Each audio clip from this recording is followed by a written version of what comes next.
ಈ 4 ಜನರ ಏನು ಹತ್ಯೆ ಆಗ್ತದೆ, ಈ ನಮ್ಮ ವಿಶೇಷವಾಗಿ ಈ 4 ಜನರ ಹತ್ಯೆಯಲ್ಲೇ ಈ ಸಂಸ್ಥೆಗಳ ಮತ್ತು ಈ ಜನರ ಪ್ರಭಾವ ಅನ್ನೋದು ಆಲ್ರೆಡಿ ಇದು ಏನಪ್ಪ ಅಂದ್ರೆ ಈ ತನಿಖಾ ಸಂಸ್ಥೆಗಳಿಗೆ ಸಿಕ್ಕಂಥ ದಾಖಲೆ ಮೇಲೆ ಆರೋಪಿಗಳಾಗಿದ್ದಾರೆ. ಅದು ದುರಂತದ ಇನ್ನೂ ಖಚಿತವಾದ ಆಧಾರ ಸಿಗದೆ ಕಾರಣಕ್ಕಾಗಿ ಜಾಮೀನು ಮೇಲೆ ಹೊರಗಿದ್ದಾರೆ. ಆ ಹೊರಗಿದ್ದವರಲ್ಲೇ ಶ್ರೀಕಾಂತ್ ಪಂಗಾರ್ಕರ್ ಅನ್ನುವಂಥ ವ್ಯಕ್ತಿ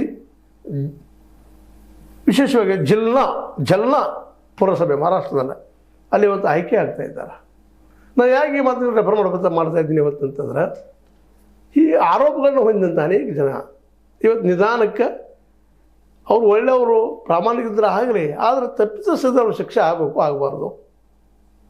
ಯಾಕೆಂದ್ರೆ ದಾಬೋರ್ಕರ್ದಾಯಿತು, ಅದೇ ಕಾಲಕ್ಕೆ ಅವ್ರ ಮಿತ್ರರು ಕಮ್ಯುನಿಸ್ಟ್ ವಿಚಾರಧಾರೆಯವರು ಇದ್ದರು.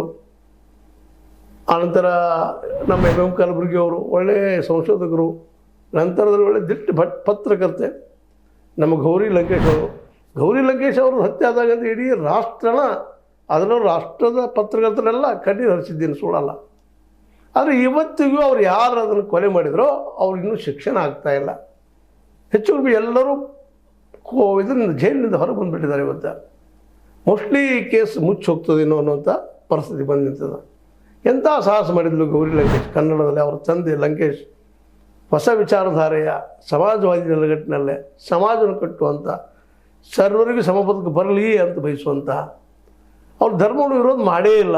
ಲಂಕೇಶ್ ಅವರಾಗಿರ್ಬೋದು,